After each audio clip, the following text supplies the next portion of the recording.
Oh, sound.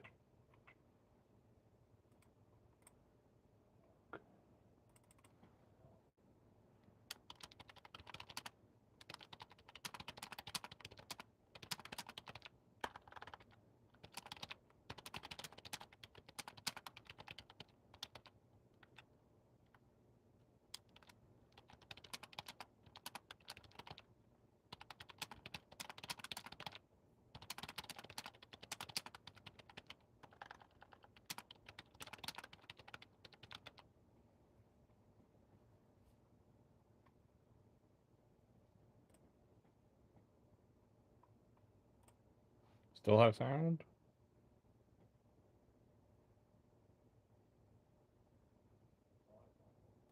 Yes, I still have sound.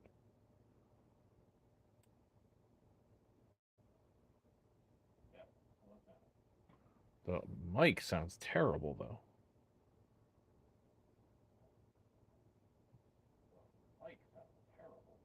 Well, maybe it's alright. Let me this.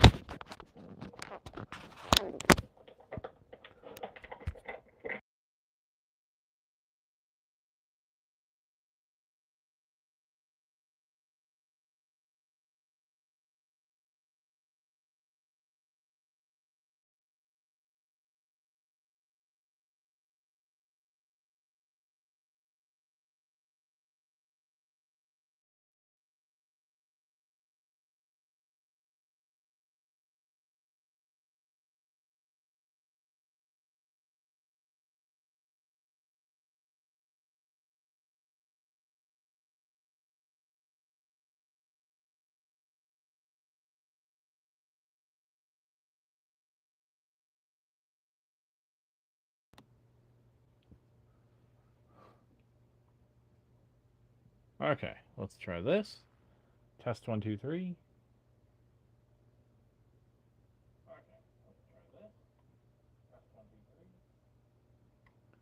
Okay.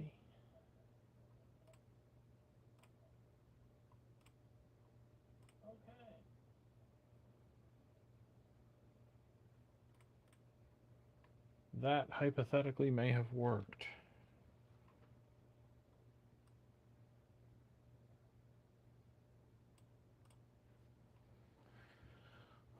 We will see if it works now.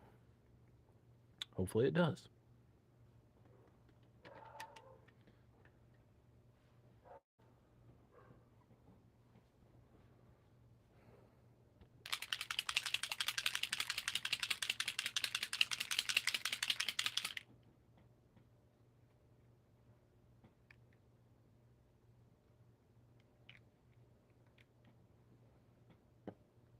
Hopefully I didn't scare everybody away for the 1800 retries.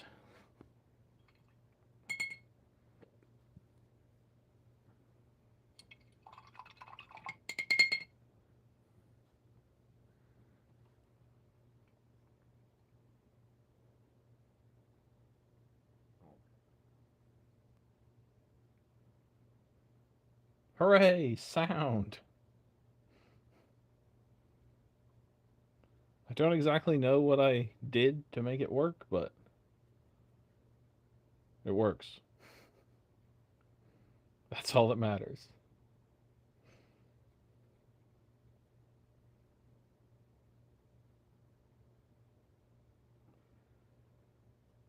I don't know how much I'm going to be able to get done on these guys in an hour because of how big they are, but I'm going to do my best. With a zenithal and contrast paint, you should be able to get pretty far, but you never know.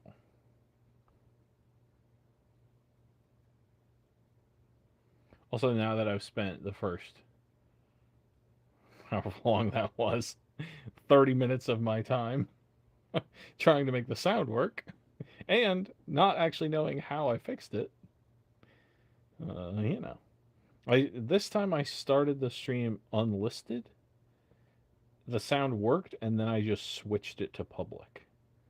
So at least I can do that until it works next time instead of spamming everyone with I'm live, I'm not live, I'm live, I'm not live.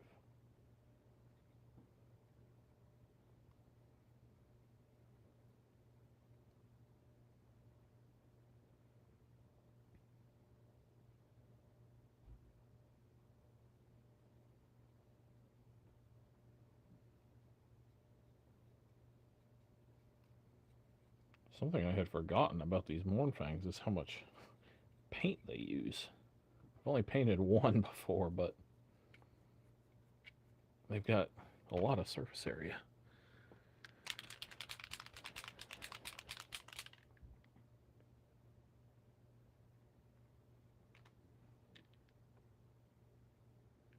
I managed to get my Iron Guts finished, minus one guy's boots and belt. Nice.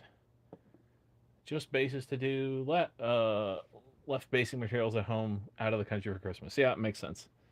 Makes sense. What did you say? Iron Guts. Oh, okay. Yeah, my brain went to Iron Jaws for a second, but yeah, Iron Guts. Are you painting them for Sigmar or Old World or both? I suppose.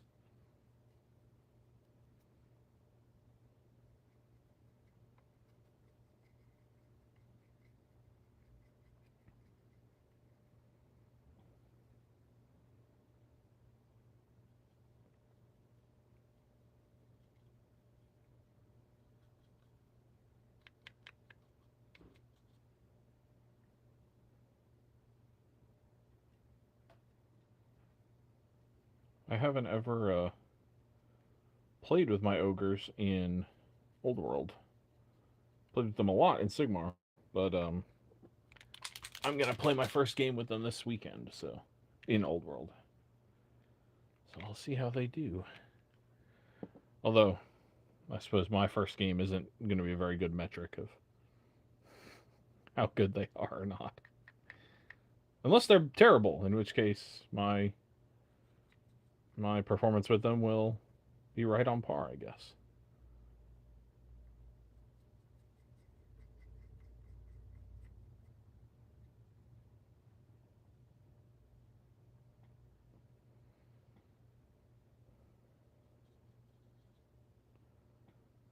I think that's all the hair.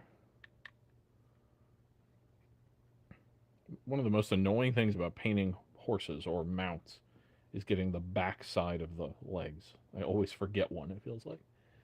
Old World, excellent. Base everything on squares now. My wife got me some bowls slash gluttons for Christmas. They'll be on the final set from Army. Nice. Cool. I'm very interested to try them in Old World, mostly because at least Mournfangs. I've had these Mournfangs for a while. When the Beast Claw Raiders uh, Spearhead came out, I bought 3 of them to be an army, and it feels like the Mournfang have been terrible that entire time.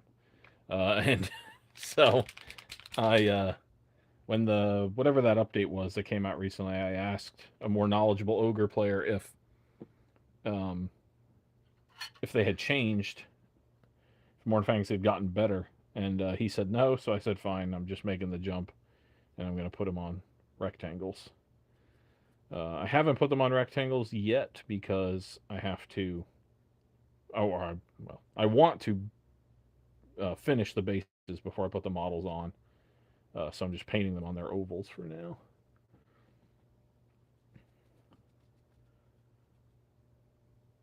Oh, nice. Stonehorn, 4 Mournfangs, 4 Leadbelters, 4 Iron Guts. Cool. Yeah, the army I'm gonna run this weekend is 9 whatever they're called, gluttons, bulls, whatever. Uh 9 Iron Guts, 9 Man Eaters, and then 6 Mournfang. Oh, and then a butcher and a tyrant. Uh I just wanted to keep it simple. Make a couple blocks and go forward and see what happens. I think I'm playing against dwarves with this army, so we'll see. I've heard that ogres are kind of not great in the old world, but I haven't I haven't looked at the whatever that the fan made supplement is. Um, square based, square based comp or whatever it's called. I haven't looked at that yet. I kind of want to just experience how they are in the real game, regardless of them being unsupported or whatever, and then go from there.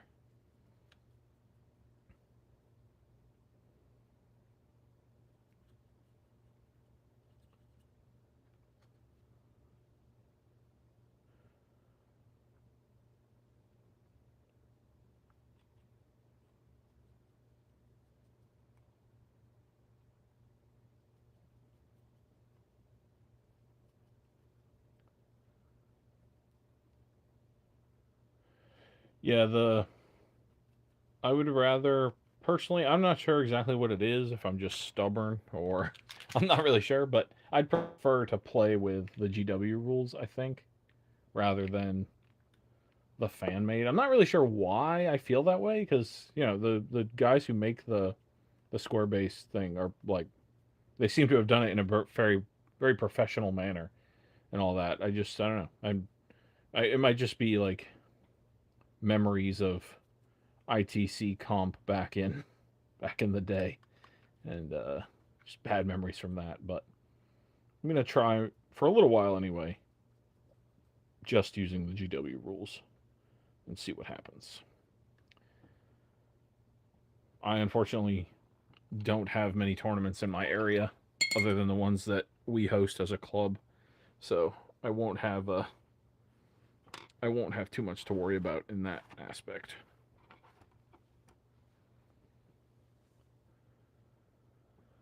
Cool.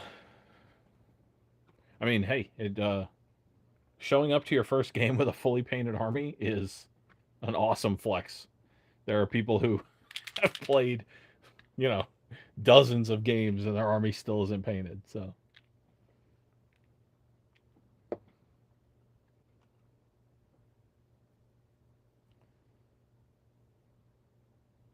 I would personally rather play with people who paint more often than they play. I like seeing painted armies on the board.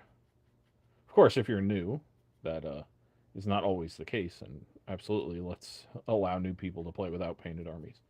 But if I get the choice to pick between someone who plays all the time and never paints, or someone who paints all the time and plays rarely, I'm definitely going to go with the second one all the time.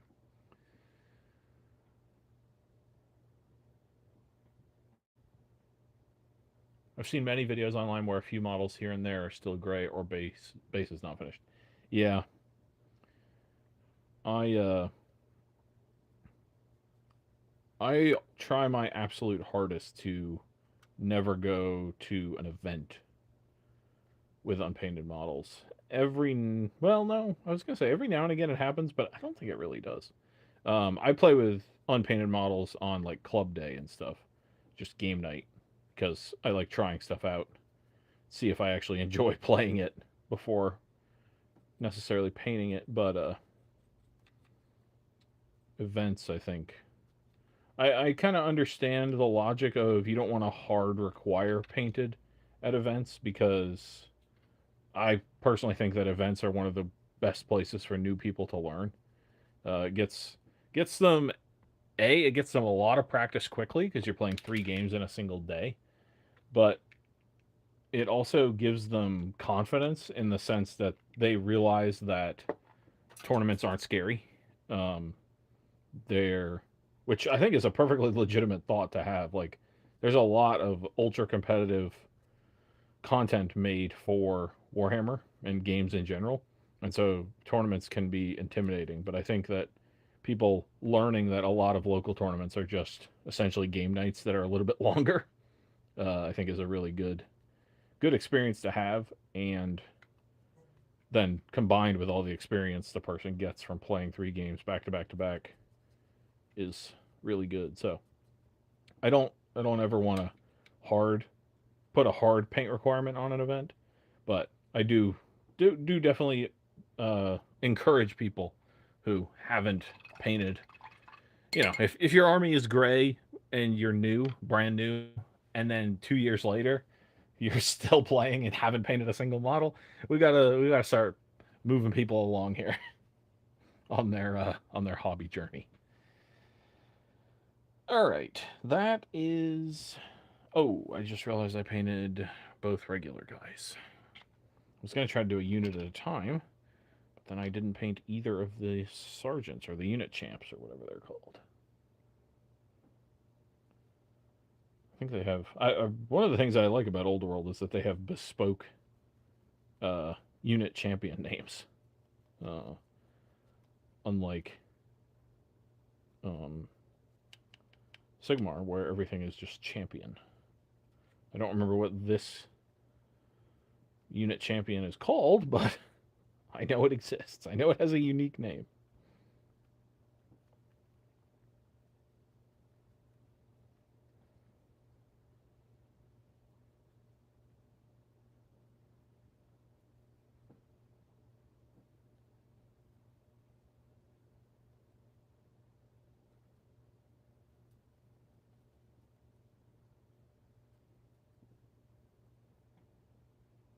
I also have to see how long this is going to take to dry. I was hoping to highlight the fur as my next step here, but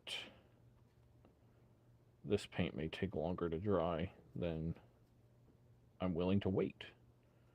Just put that white on, so.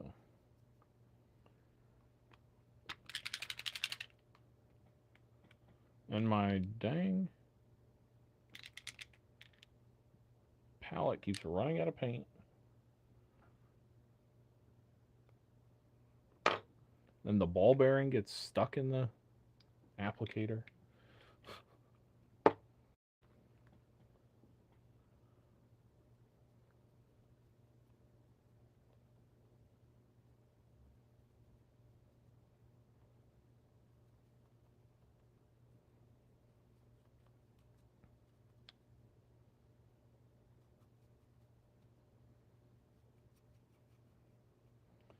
Depending on how... This is the first guy I did, right? Yeah, it's still a little wet. I might just do this color on all 6 of them, and then by the time I'm done with that, the first one might be dry enough to highlight. I'm planning on doing... Well, my whole ogre army for the old world is on, like, wooden planking bases. Like they're coming off a ship. And I'm going to do these guys the same way in terms of basing, but the rest of them are sort of painted like pirates or like crew of the ship, mostly because I got some 3D prints that are that I'm using for my man eaters that are essentially pirates. Um, but I want these guys to look like they were recruited like from up north basically, and so they're still got the winter pelts on. They're on the Mournfang here, and I think that'll still fit into the army because of the bases. The base is sort of like so different, and not different in terms of no one's ever done it, but just like it's very obvious what it is. So the fact it being on every model will help unify the army, even if even if the paint schemes look a little different. At least that's the hope. We'll see.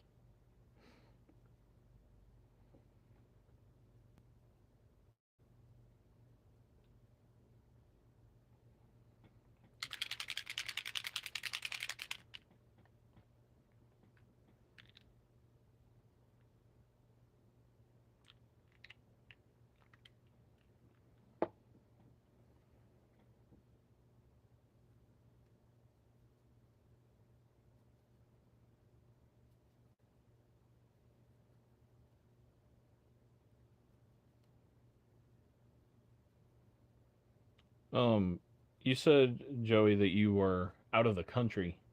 How do you well, I'm presuming you went on an airplane. Maybe that isn't the case. Um, how do you travel with your paints? Um, the only time I've done it, I just had a couple paints in the whatever it is, the 12-ounce Ziploc bag or whatever you're allowed to have. so I didn't have very many colors. Um, I haven't done my research. I guess maybe they're perfectly safe to go in the cargo hold. I would just if I put them in check bag, I would worry that they would explode. But maybe that isn't the case. Maybe that's not actually what would happen. But maybe you'll tell me you traveled out of the country by boat, and so you were just able to bring everything you own.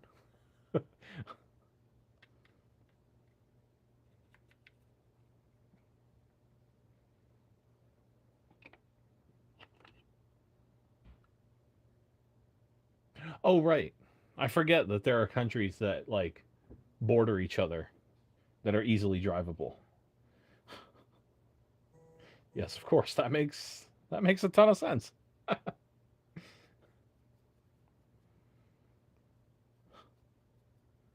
did you transport your paints? Well, I put them in my car, and then when I got to my destination, I took them out of my car.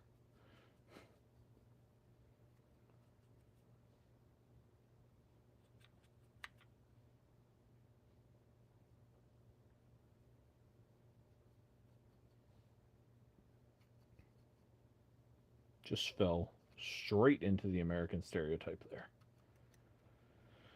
You'll love to see it.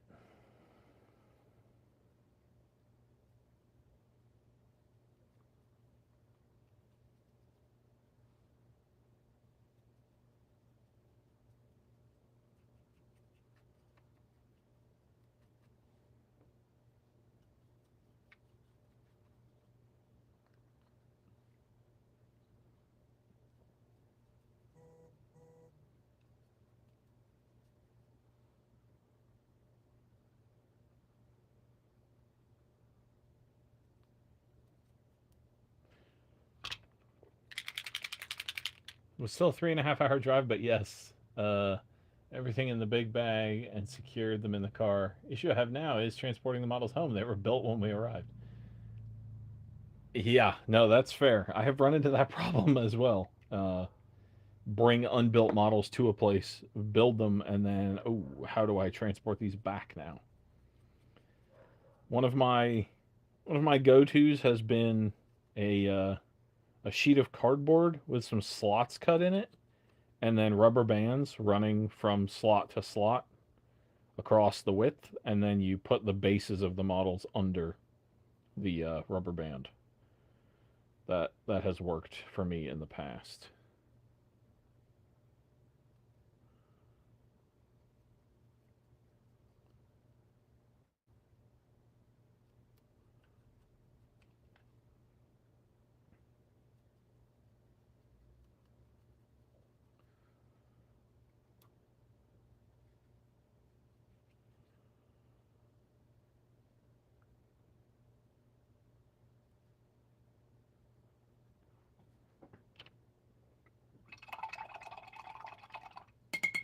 All right, that is that color done. What color was that even? Oh, howling sand, right?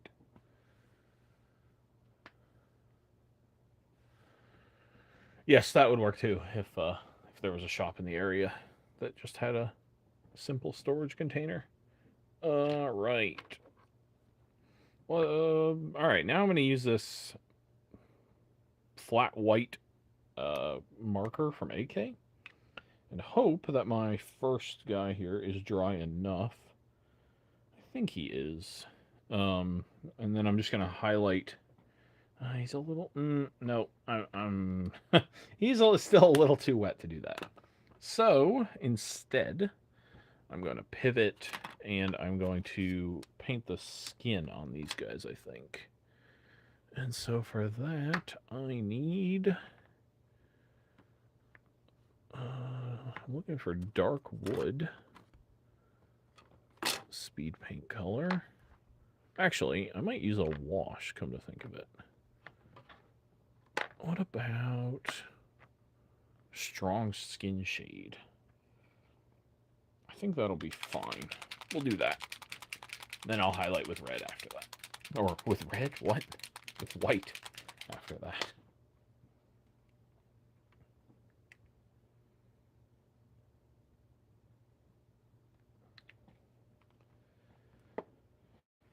Alright, so just where the skin is exposed here, and try to focus it down towards the place where the fur meets the skin.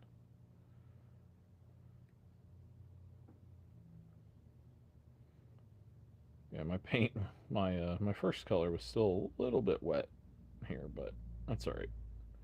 For this part, it won't matter if they mix a little bit. For the highlighting with white, it would have been annoying. So I'm glad I held off on that.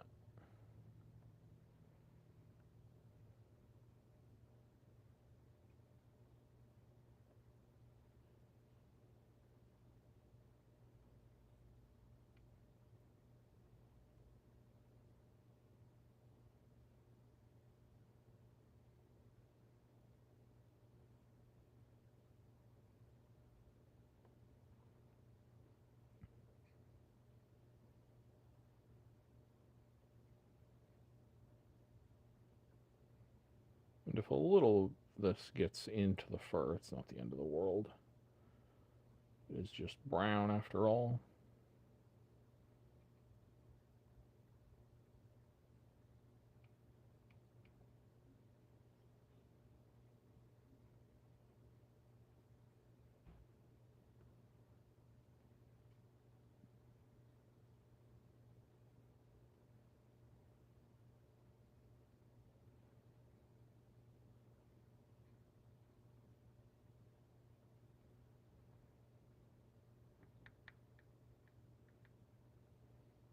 Okay.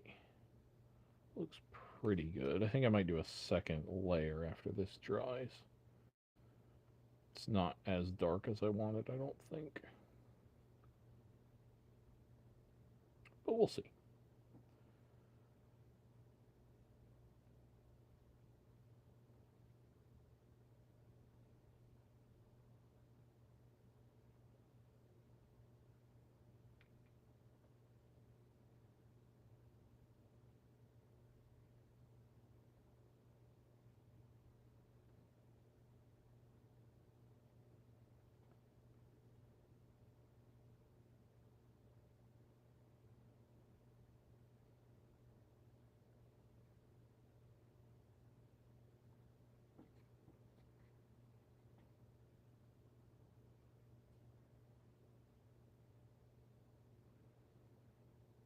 Okay.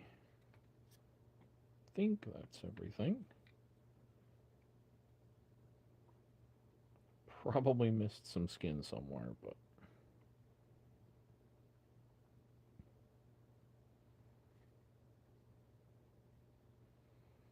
that looks pretty good though.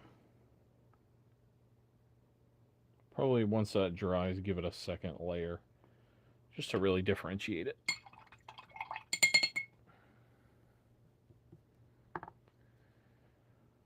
All right, then still pretty wet, but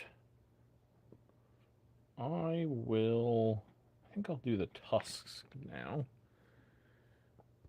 and I'm gonna use. I'm gonna use this.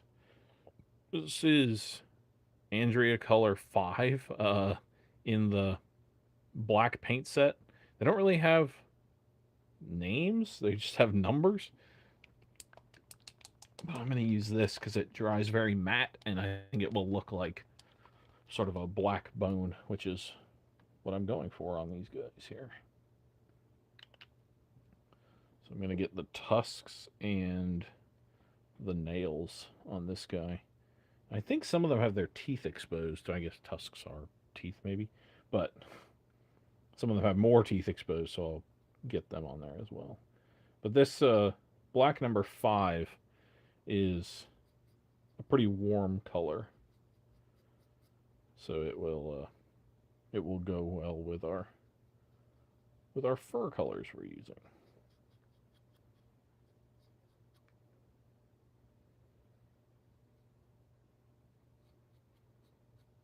I'm still deciding if I want to. The rest of my army is going to have blue as their like sort of main cloth color, and I'm still. I know I wanted to differentiate these guys, at least some, because as they're like, from a different tribe or something, but I'm not sure yet if I want to still put blue on them.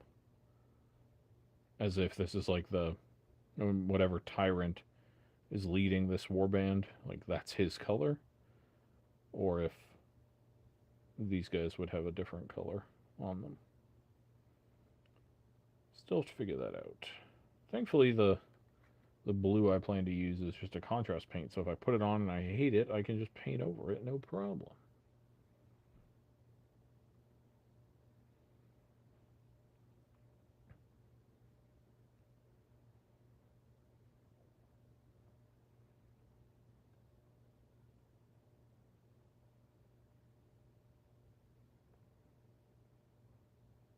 Okay. Oh, oh, always another tusk, or horn, or nail, or something.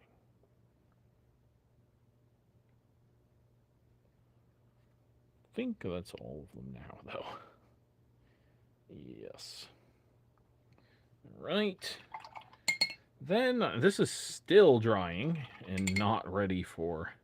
Well, the problem is if I was using a regular white, which I guess I could do, I could highlight with the brush and it would be fine. But this paint pen, if you highlight on wet paint, this felt tip will soak up all that paint, and you'll never have a white paint pen again. So gotta be real careful with that. I think I will do the Ogre's skin. I'm going to use Reichland Flush Shade for this. Probably use 2 coats of it. This is one of my favorite colors for skin. Just goes on. It's kind of like Guilliman Flesh, but a little bit more forgiving. And you can do thinner coats with it because it is less pigment dense than the contrast paint Guilliman skin. You can do thinner coats and just build it up as you need it. If you're not sure how dark you're gonna need the skin to be.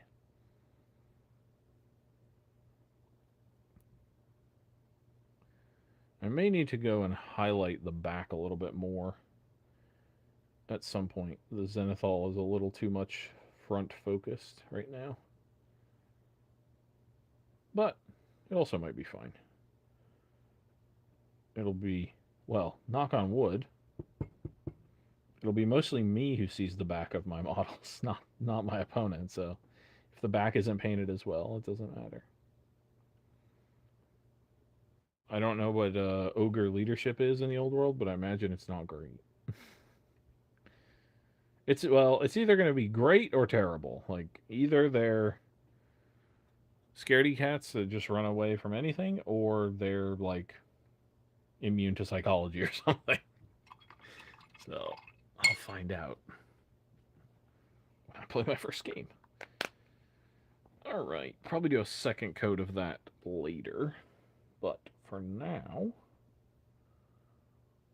what do I want to do next? I think I might just do that buckler there, just because it's kind of cool right there.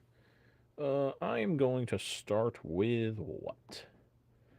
I think dark silver from Pro Acryl is a good color. And it will go well with these guys. And I'll highlight it up, of course. So.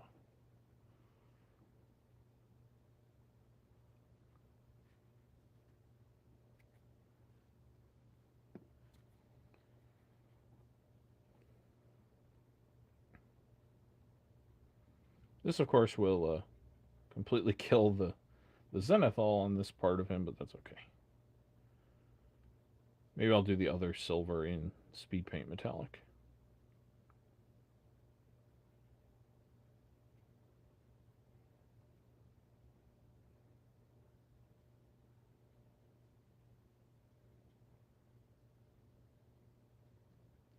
This stuff goes on so nicely.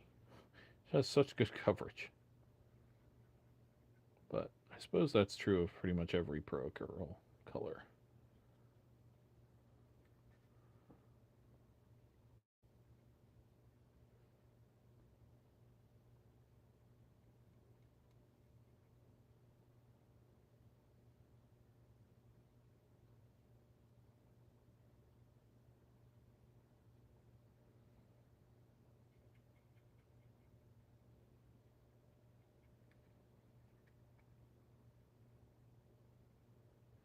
Okay. That's pretty good. Maybe I'll just do, while I'm here, maybe I'll just do all the metal. Why not?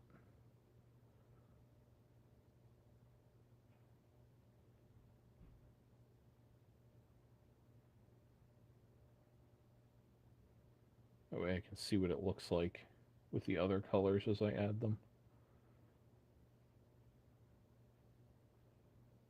And I can make sure that half the model being contrast over zenithal and half the model being layer paint like this isn't going to look too weird. Can usually solve that problem by just highlighting over some of the contrast colors to kind of bring them into more of a layer paint look, but we'll just have to make sure to do that. All right, where else? This saddle here, when I painted my Stonehorn, I struggled a lot figuring out what was metal and what was leather down here. It's quite annoying. Probably should just look at the box art, but I didn't for whatever reason.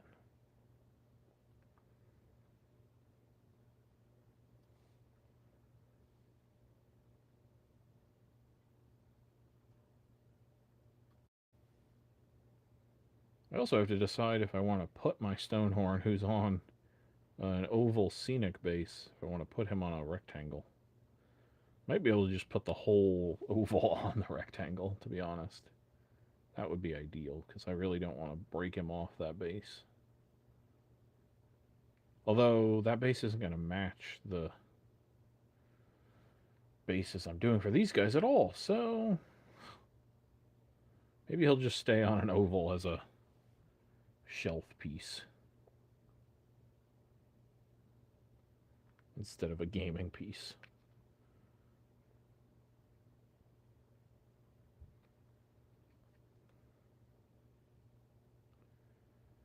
Alright, there's that. Let's get this.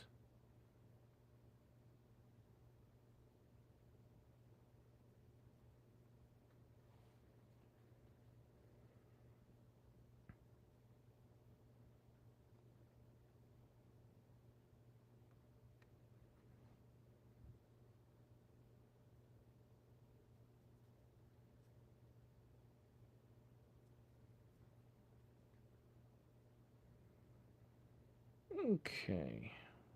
I think I'll pause the silver, because I think my tan here is dry enough to use this paint marker finally. So let's do that.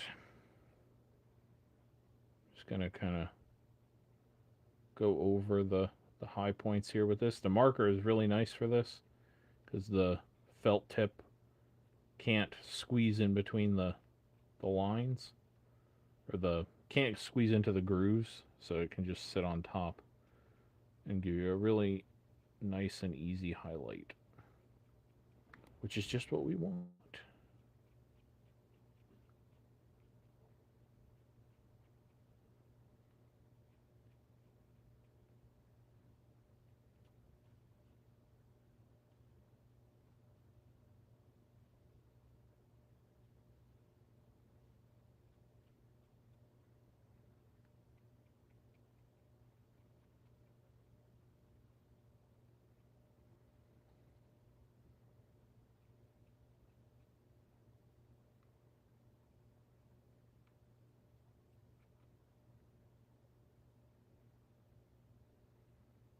Okay, this down here is looking a little more wet than the other area up top, so I think I'll just do this over here, and then I think I'll hold off on that for this second. But yeah, we're getting the idea there. That's how our dudes are gonna look, or the mounts at least. But unfortunately, I need to cut it off here because I wasted all that time in the beginning figuring out how to make my sound work. But I will learn how to get that to work more efficiently in the future for sure. I also may look into getting a dedicated camera for streaming as opposed to just hooking my phone up. We'll see. But if you are watching live, thank you for hanging out. If you're watching in the very near future, I will have a regular video up tomorrow, December 26th, 2025. If you're watching in the really far future, hit the subscribe button and the like button. Joey, good talking to you, and I'll see you guys tomorrow.